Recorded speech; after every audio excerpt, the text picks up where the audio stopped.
Twins. Later, Fan Radio Network. Okay. And KFAN. That's KFAN.com. 2 minutes, 1 minute, and 44 seconds past the hour of 3 o'clock Central Daylight Time. Welcome back. It is a Friday Football Beast edition of the Bumper to Bumper program on a calm before the Snownami Friday afternoon here in the Twin Cities of Minneapolis and St. Paul. My name is Dan Barreiro. I am the host of the program. Gaardsy produces. We also appear on a TV show called Enough Said, Fox 9. In fact, you can see it tonight on Fox 9 Plus at 7:30. You can see it on Fox 9 at, what were we told, 10 p.m.? I think after the 10 o'clock news, after basketball. Yeah, so I think 10-ish is the time Lori thought we would be on after the 10 o'clock news, a little early, as you mentioned, after basketball. It's a very sportsy toy department edition of the Enough Said program, which might work, sometimes works out better because chances are if we go political, we're going to piss off 50% of the audience. At least. Automatically. But there's certainly a lot of toy department stuff to get to. We cover a lot of Vikings, free agency, A-Raj, the Ben Johnson dismissal, the resurgent Minnesota Timberwolves, and don't worry, Fallness, we even find a minute or two, maybe two at the most, to talk professional ice hockey as well. Plot thickens. I know a lot of people out there are going to assume that by that I mean new Aaron Rodgers information. And in this case, that's not what I'm talking about. In this case, the plot thickens for me because of changes within the Big Ten. Fran's red face is no more, at least not in Iowa City. The Iowa Hawkeyes announcing today that he has been dismissed as the Iowa coach after 15 seasons. He went out the way Fran should. He went out getting thrown out of the game. It was crazy. Right? I was watching it live. Now, I only saw the aftermath. Was it controversial? It was a little controversial because it wasn't, by his standards, that bad of a meltdown? he had his hands in his pockets. Oh. And I think he said some things you can't say, but it wasn't, like if I'm looking at the FranCon, Fran's red face meter that people used to have. You don't think it was? If 5 is the limit, I'd say it was a 2.5 or 3. Okay. I think this whole year he's been neutered. Well, that's what some Iowa fans have complained about. Oh. They basically said, You think he's given up? Where's the red face? Where's the guy that would, just stare at an official mailing it in, coming out of a timeout? They wanted him to show that he cared. That was the complaint. He didn't look like he cared anymore. Right. Well, I don't know. 15 seasons, good run.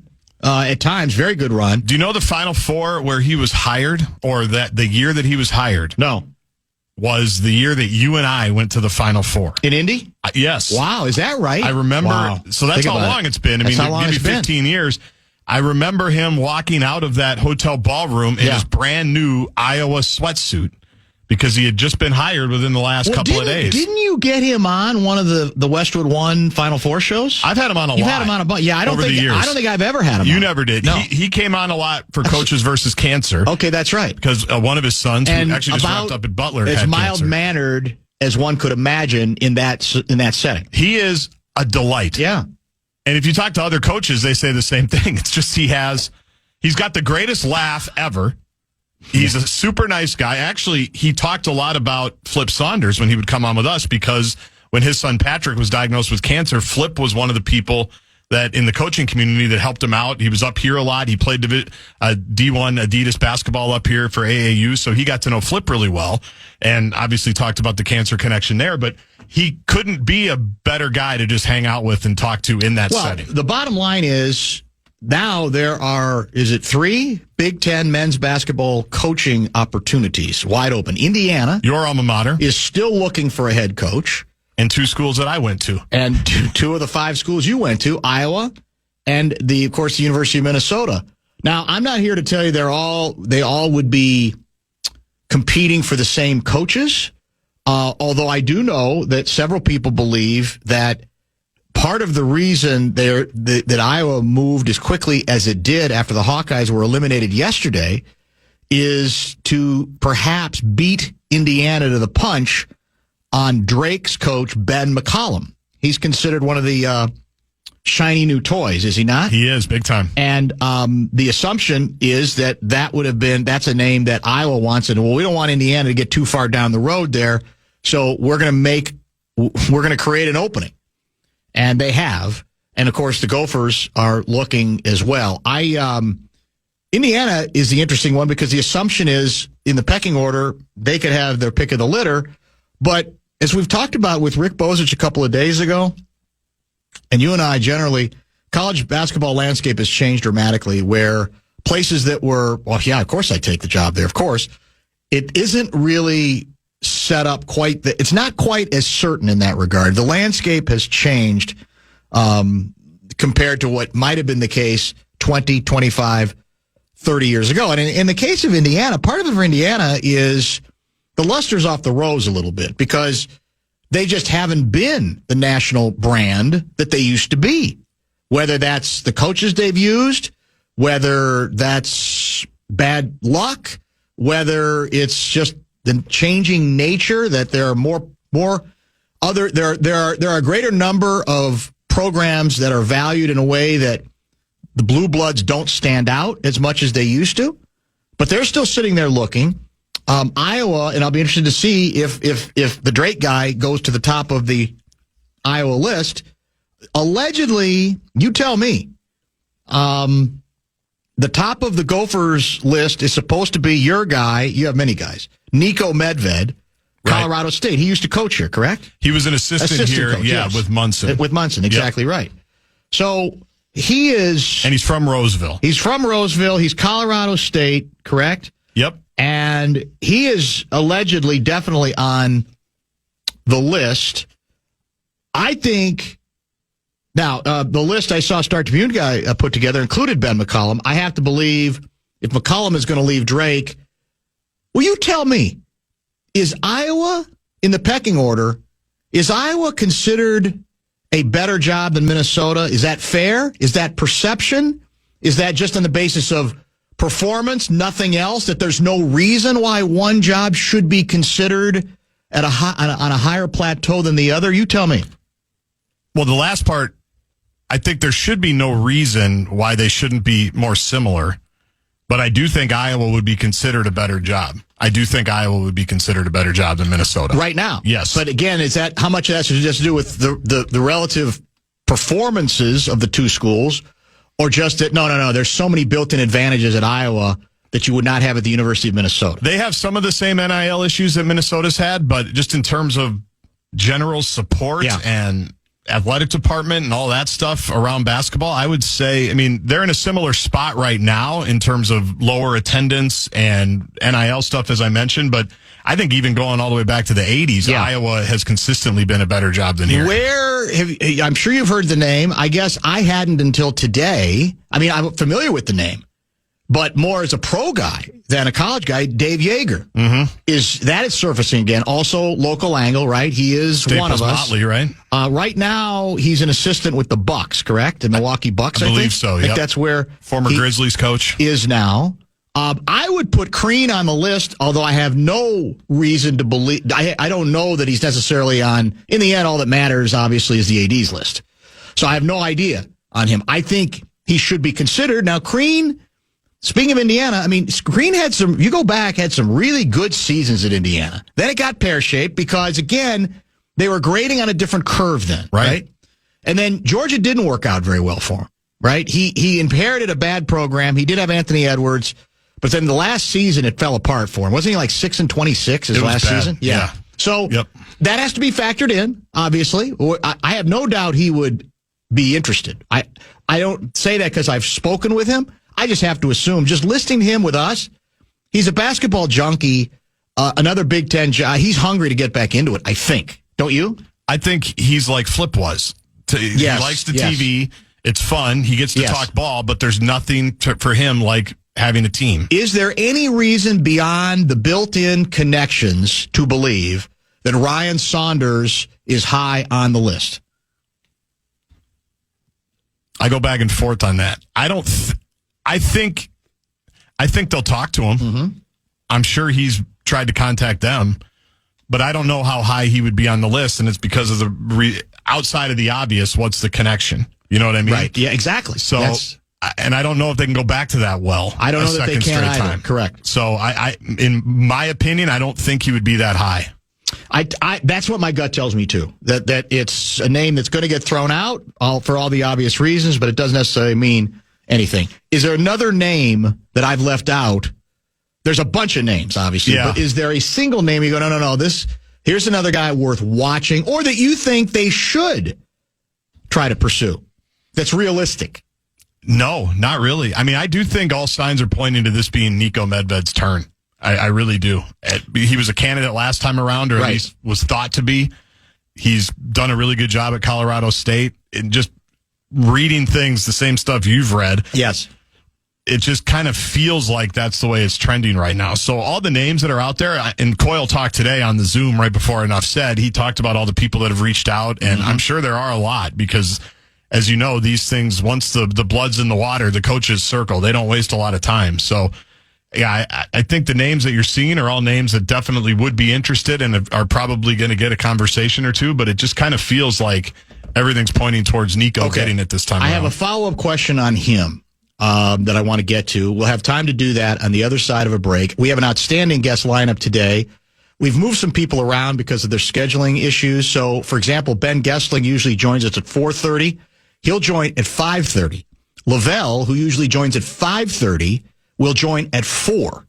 And at 5 o'clock this afternoon, if his schedule allows it, because he's flying into Gaardsy's favorite city, Indianapolis, to do some Spring scouting. break? Scouting. Oh, business trip, not pleasure. Trip. This is definitely a business trip. You can do both. Well, there you could. In Indy. There's nothing you can't do at Indy. It's unbelievable. Including getting a nice burger at Steak and Shake.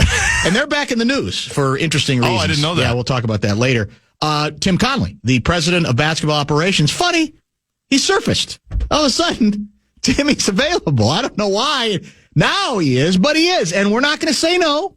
We might have some fun with him, but we're not going to say no. So he is scheduled, if his plane lands on time and he gets into position, to join us at 5 o'clock. So an outstanding lineup. I've got a couple follow-up things to get to regarding the Big Ten coaching carousel. And then we'll give you the very latest A-Raj update as well. Don't go away. We get into the complicated matter of whether there are peculiarities about this particular job at the University of Minnesota that demands more than just a good coach. And there's a part of me that says, well, that's dumb. If he's a good coach and then can fashion legitimate records, everything else in this, even in this town, which is a pro sports town, is likely to take care of itself or has a chance to take care of itself. But I've been here long enough to wonder whether part of the complicating factor is you kind of need both. You kind of need a competent coach and you kind of need a big personality. I don't mean by that necessarily a big mouth. I don't mean someone who has to be controversial. I don't mean Aaron Rodgers. But someone who's not going to get swallowed up, who has a presence about him. And that's the one knock I've heard on Niko is, and again, this doesn't make him a bad person, but that side of it's just, that's not him. It's not comfortable with it. He doesn't want to be something he's not. There ain't much personality there. So if you're Coyle, do you think about that? Or do you say, no, based on where we are now, we just, in the last 4 years, won 25% of our Big Ten games, which is the lowest number basically in going back many, many coaches. Worse than the last 3, by far. We got to get somebody who knows, who's experienced with this, knows how to coach, and you just get us, what, close to 500? A little bit under 500 in the Big Ten I'm talking about. I don't know. But I think out loud about that. And again, sometimes it's hard to thread the needle because we don't have a bunch of, it's not going to be like a bunch of coaches are going to be coming here demanding an opportunity to coach here. I don't think. Right. So should that enter into it at all? Does it enter into it? And does it make it? We talked about the PJ example, PJ isn't my necessarily cup of tea, but he wasn't for me. And it's irrelevant. But he does have a presence about him. Some people don't like his approach. Some people love it. But the point is, he's hard to ignore. Yeah, you notice him. You notice him. And look, the U is not like Minnesota Golden Gopher football teams got into the Rose Bowl 3 times. That's a little bit of a dated reference. But, won a West Division title. But they've been, relatively speaking, in the mix. He's not in any danger. The attendance has been pretty good, blah, blah, blah. So does that matter? Should it matter? I don't know. Because it's an interesting time, because that would be the one, what you just hit on would be my one question too, because one of the big things right now is you need someone that's going to go out and inspire and energize. Exactly. And he might, because he's one of us, because he's coach here, and because he has coached at a lot of different places as an assistant and as a head coach and has done a good job, like you'd be getting a good coach. I don't think there's any question about that. But is he like Eric Musselman? Is he like what Flip would have been? Is he, just go down the list, a Bruce Pearl at Auburn who's going to go in and light the world on fire? No, he's not. He's not that. No. He's a great dude from what I hear. I don't know him very well. I've just met him at a couple of Final Fours. I think he's well respected and well liked, and I know people here locally like him in terms of the AAU scene and the high school scene. Colorado State has always had Minnesota kids. When he was at Drake, there were Minnesota kids there, I would assume. But if you're looking for, I'm going to go into a room full of boosters, and by the end of me talking, they're going to be writing $1 million checks. I don't know that he can't do that, but I don't know that he's known for doing that. That's it. That's exactly. And so that would be the one question. If that's really important, I don't know. Well, let me ask you a question. Does Coyle? I mean, Coyle ain't exactly Mr. Personality. He's not. So does that mean he doesn't pay attention to that? I mean, PJ has some of that, obviously, but does that mean he dismisses that as even being a factor because personality is so little of what he thinks of himself too? Or because, I mean, and I don't want to beat a dead horse in this because it's over. It's past time. But that you're describing again exactly what Eric Musselman once upon a time represented. That's one of the reasons I wouldn't let up on him, because he was the rare bird who had all that and wanted to come here because of the emotion attached to this market for him, having grown up in it, his dad having coached here, and all those things, especially in the NIL world in which we live, are going to be important. So would Crean do more of that? I think he would, but I wouldn't necessarily say Crean. I don't know how to describe Crean. He's an interesting one. He is. He's different. He is different. Yeah. And some people like the different, some people don't. Right. So I don't know that if there's any guarantee there. But that's part of what, and I don't know enough about these other guys, the other possibilities to say, well, no, this guy, because then you get back to, well, you don't just want a character. Right. Then you got to have a character who can coach, because that people will see right through that. You don't want Tim Brewster on the basketball side, right, who says all the right things and comes off that first day like, whoa, man, he's new sheriff in town. And then the emperor wears no clothes. He's got no substance to him, and everybody's laughing at the whole concept 2 years later. But I don't think they're in any danger of a Brewster-like hire, because everybody you hear is an established coach somewhere. Correct. At least has some type of coaching pedigree. But it is, at some point, they got to find somebody that works, though, because we've mentioned it.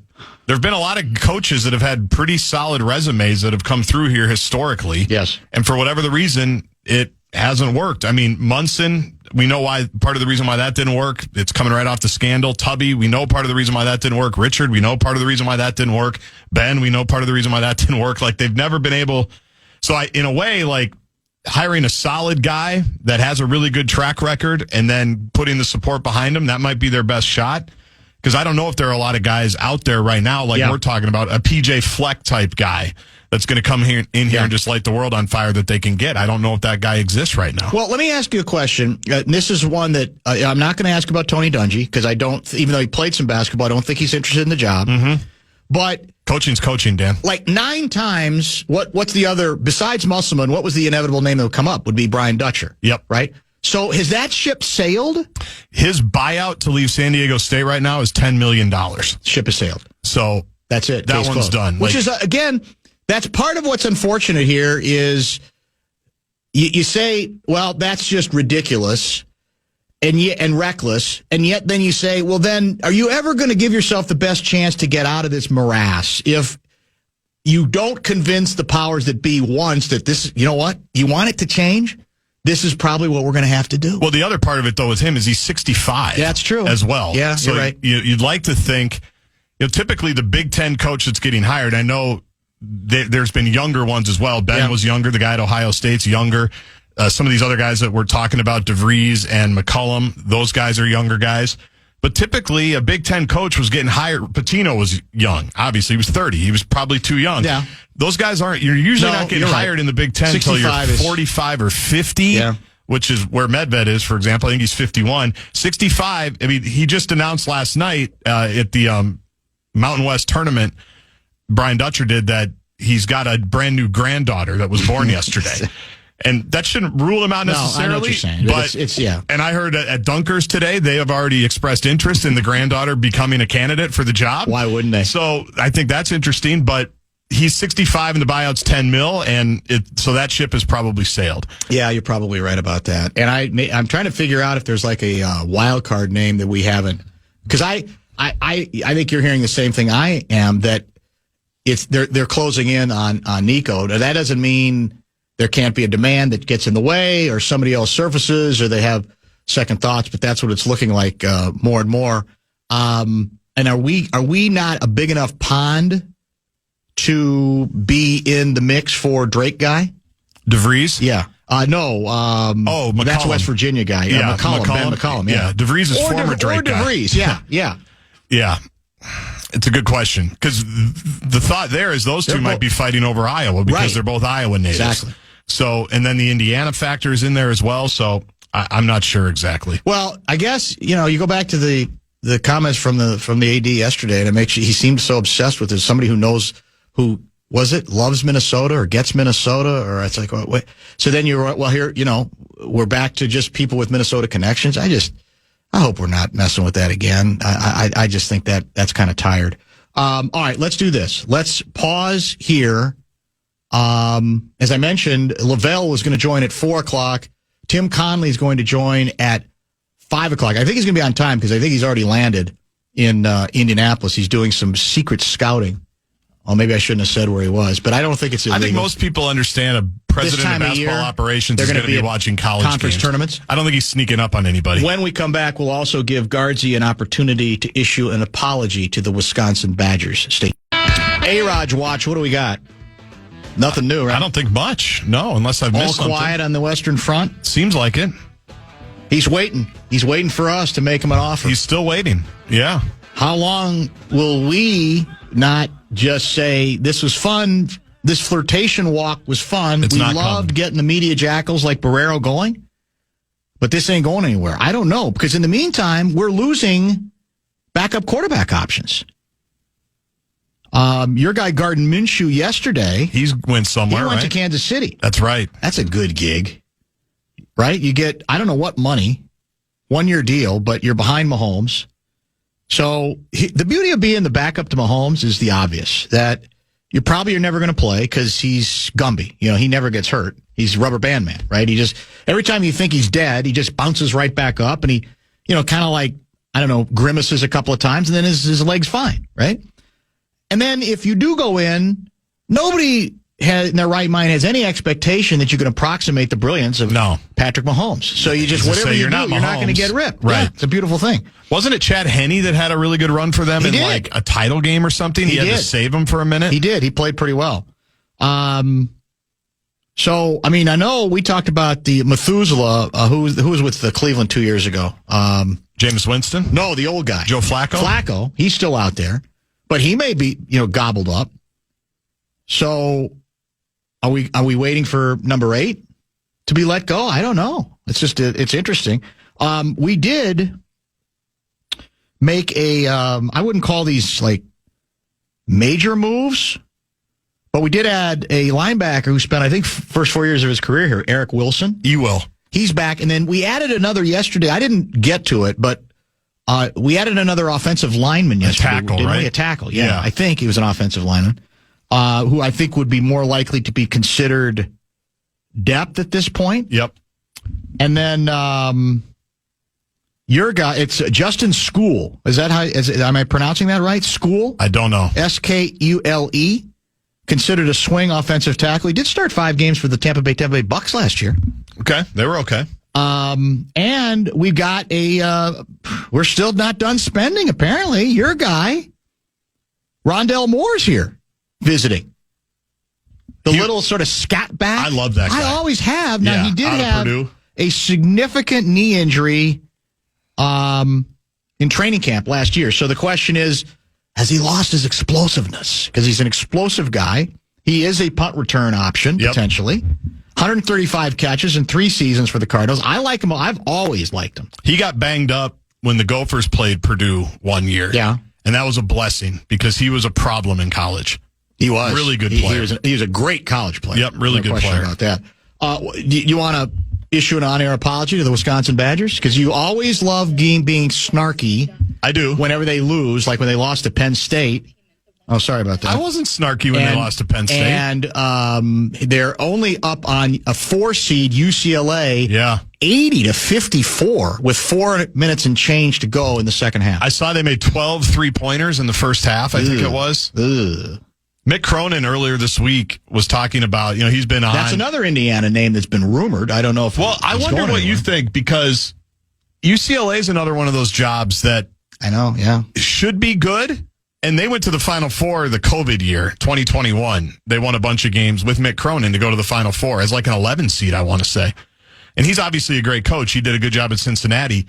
But that's another one where everybody's always kind of waiting for them to wake up the John Wooden Echoes. Yeah. And they won a national championship with Herrick in 95. They're supposed to have like the worst facilities in the world, by the way. They're not very good. I mean, Paulie's ancient, not barn ancient. But it's old. But very decrepit by modern standards. I think they do have new basketball facilities because when we were there, I went to go watch a tennis match on campus. Okay. And I think they took some tennis courts and made a practice facility. All right.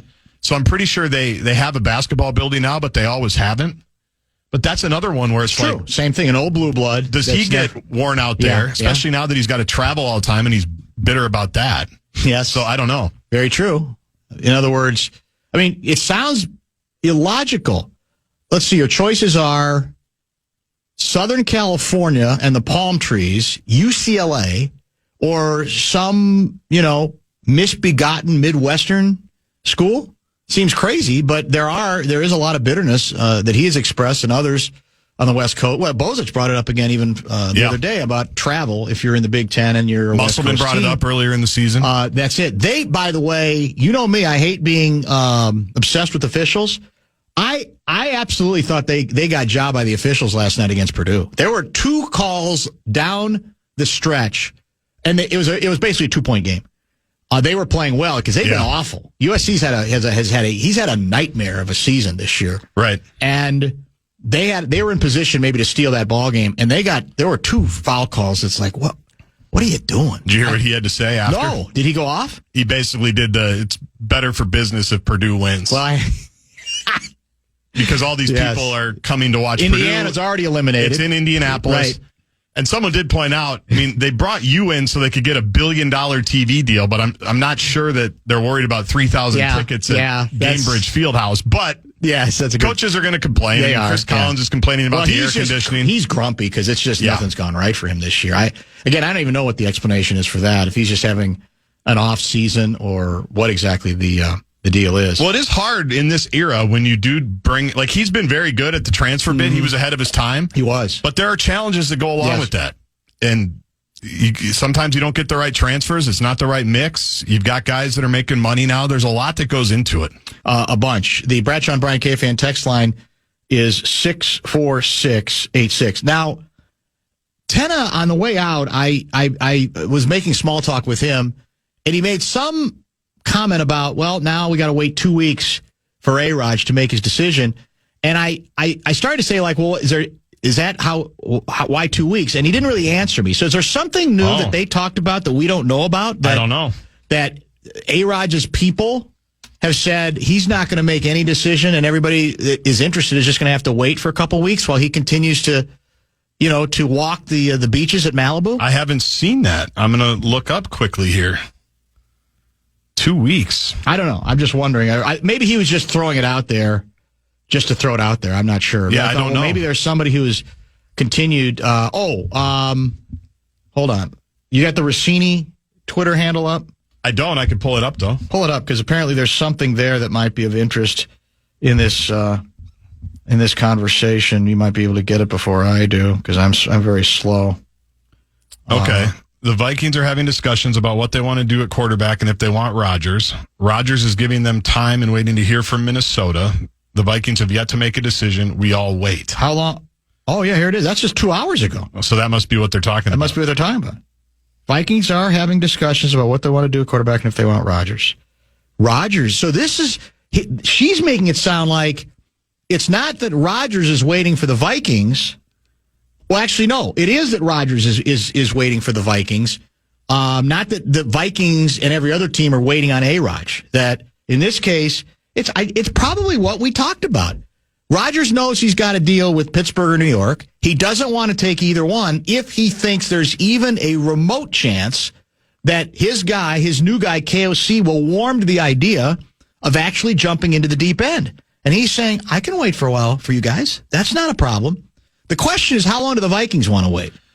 What Tenna brought up was apparently Cousins can't be released for another 2 weeks, maybe. And maybe the Vikings are waiting to see if Kirk does get released, and then they bring him back as the backup. Well, but that's still a different story. Because if you're bringing Cousins back, you are bringing him back to be the backup. Yeah. If you're bringing Rodgers in, you're bringing Rodgers in to be the starter. So you have to clear your mind, yay or nay, on Rodgers first before you get to the Cousins part anyway, don't you? Probably. I mean, again, I know there's a weird sequence here, because you could say, well, if Daniel Jones had said yes to staying, this all would be moot, and presumably we would not even be agonizing over the possibility that they're actually talking about A-Rod. The front office would all be on vacation now at this point. That's it. That's very true. If Daniel Jones had just said yes. What did we offer him? Do we know? I don't know. He got 14. With a bunch of incentives, I guess they can get him like, I don't know, it was like 30, did I see? Some ridiculous number. And a pretty decent opportunity, probably better opportunity to start in Indy than here. I mean, that's so declarative on Rossini's part. Right. Rodgers is giving the Vikings are having discussions about what they want to do at quarterback and if they want Rodgers. Rodgers is giving them time and waiting to hear from Minnesota. And the Vikings have yet to make a decision. We all wait, which is basically the Seifert position as well. So that is what he's been doing on the beach. Yeah. He's been walking around with his blanket. He's just bored, waiting for Kwesi to call or KOC to call. I'm trying also, did you see I tried to smoke Tom Crean out on Twitter?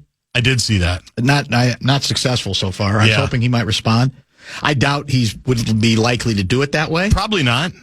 But how's this work? Like, if you're Crean and you don't get contacted, do you contact? Or do you go do the old, no. If I'm not contacted, I'm not going to be in a position of power for this thing, so they have to want me. They have to call me first. How does that work? What's the protocol? I think it depends on how desperate you are to get back coaching. I think it depends on how many options you have. I think it depends if you have an agent that does that a lot for you.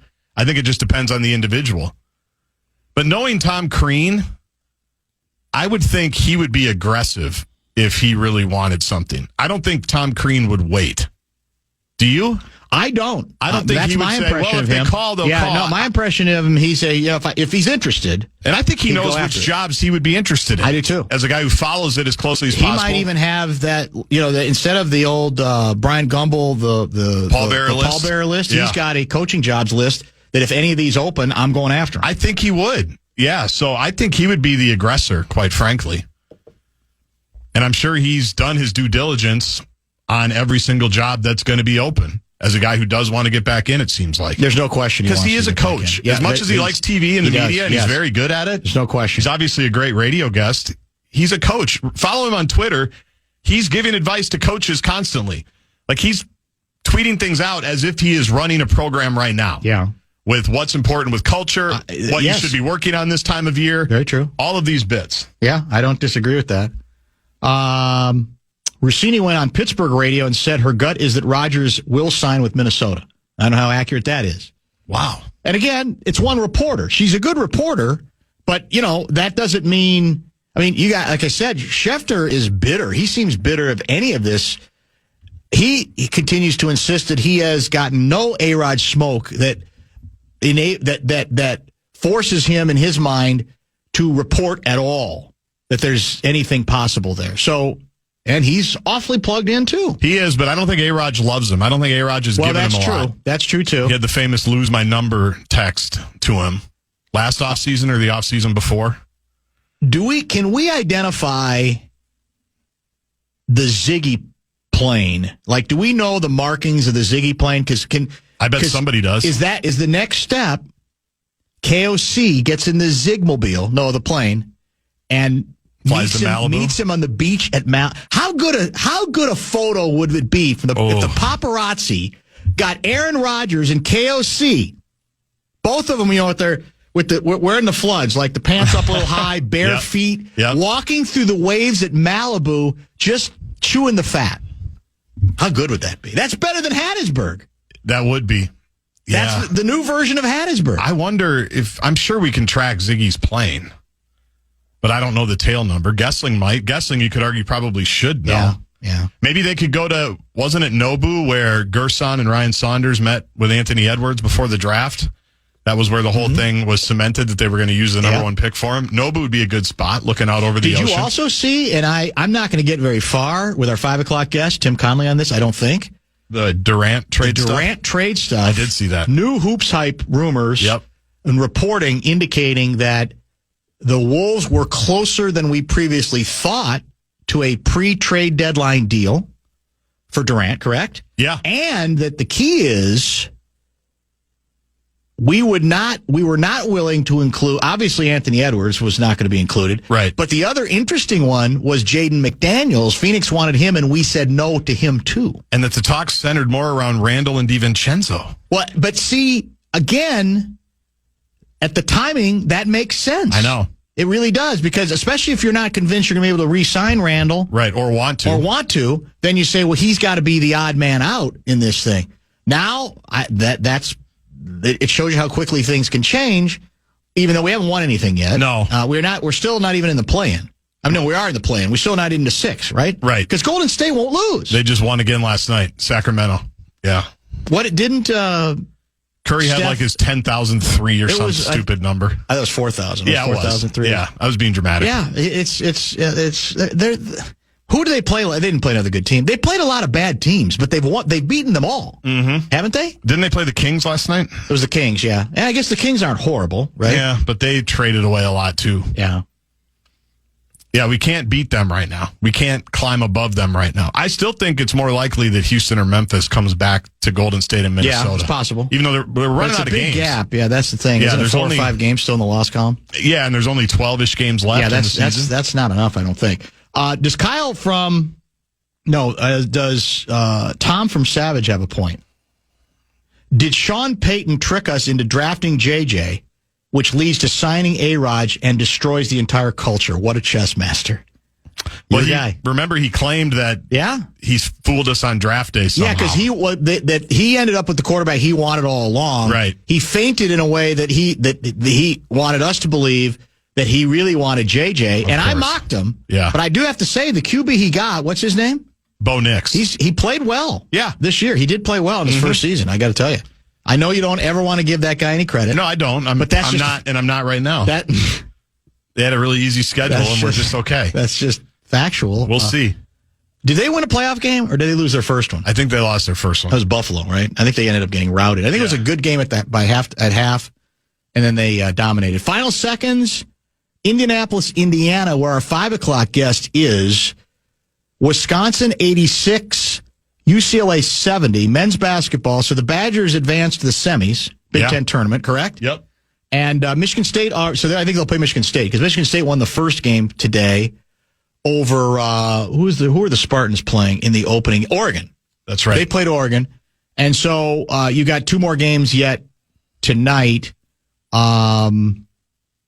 leading into the. Now, obviously, both these teams are in. Wisconsin was a 5, UCLA a 4, right? So they're both in the big dance. Yep. Regardless, but Mick Cronin was wondering, because of the travel, he said he had talked to Dana Altman, the Oregon coach, and said, I mean, if we make the finals, do we even go back out west, or do we just do we just do our laundry? Yeah. He's got, I think, a decision to make. Big one. They got run out of the gym on Friday afternoon. So the 2 games later tonight, Illinois, Maryland. That'll be good. Bozich reminding us, Maryland has ended up as a 2 seed, and they're kind of a late bloomer. Yeah. And then Purdue, I don't think it's a particularly great Purdue team, actually. They're okay. It's not. Yeah, they're fine. And Michigan, a team that's kind of been fading a little bit as well. The Badgers, I don't know. All that's different, obviously, about the Badgers is they score more. Yes. Than they used to. They've got used some to be shooters. very, very painful, right? They've got some shooters. By the way, the Virginia job is open, right? It is. So who got fired there? Who left? Tony Bennett retired. So is he too old before the season? Can we woo him out of retirement, or do we even want to mess with somebody like that? I think he, like a lot of the old school coaches, even though he's not that old, I think he got worn down by the new era. Yeah. I don't think that was for him. That one, I mean, they could have had him when they hired Tubby, back in 2007. That's true. You're right. I think he was at Washington State at the time. Yeah.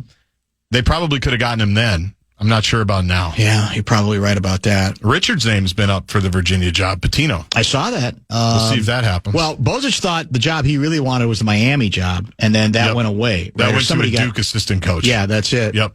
And then, so they are playing. They play tonight. Tonight. Is it the semis? Yeah. So our old coach, Richard, coaches tonight. Yeah. Our possible new coach, Niko, also coaches tonight. Colorado State. Games. Yes. Correct. How long has he been at Colorado State? I want to say 8-9 years now. Okay. All right. From 2018, so 7. There's always the possibility there's a wild card here, but I don't know if I'm not sure that your AD is a wild card kind of a guy where there's just some. Plus now I think he feels probably burned enough by his last decision that he's got to play it quote unquote safer. Yeah. And then the question is, do you limit your options? Does that mean you're going for doubles when there is somebody out there that might be a home run, but it also could be a bust? And then if you're him, do you go, can I afford another bust? I don't know at this point if I can keep swinging and missing, because at some point the people above me might say, how many bites of the apple are we going to give you? Well, his wild cards haven't worked out. Ben was a wild card. Very much Ben Johnson was a wild card. Lindsey Whalen was obviously a wild card. Right. And so if you're using past history with who he hired for women's basketball, Dawn Plitzowite, it's someone that had a pretty rugged and established track record of success. Correct. I mean, Dawn That's it. Exactly. cleaned up in South Dakota. She had a tournament team at West Virginia in the 1 year that she was there. Division II national champion. So I would imagine he goes in that vein. All right, here's the plan. Ben Gessling usually joins us at 4:30, has moved to 5:30 today. The Wolves president of basketball operations, Tim Conley, is scheduled to join us from Indianapolis at 5. Wolves are back here tonight, right? At home against Orlando. The Jalen Suggs-less Orlando Magic. That's true. Is that on the Fan tonight? That is on the Fan. Yeah, I figured it might be. And then next, to accommodate Gessling's schedule, Lavelle was willing to make some adjustments. So after a quick pause, Lavelle E. Neal III, still in spring training, still in Florida, still milking it? He is. He is scheduled to join us in just a couple of minutes. PayPal lets you pay all your pals, like your graduation gifters. Who's paying for the mattress topper? You mean the beanbag chair? Aren't we getting a mini fridge? Can we create a pool on PayPal? It lets us collect the money before we buy. Ooh, yes, that's smart. Glad we can agree on something.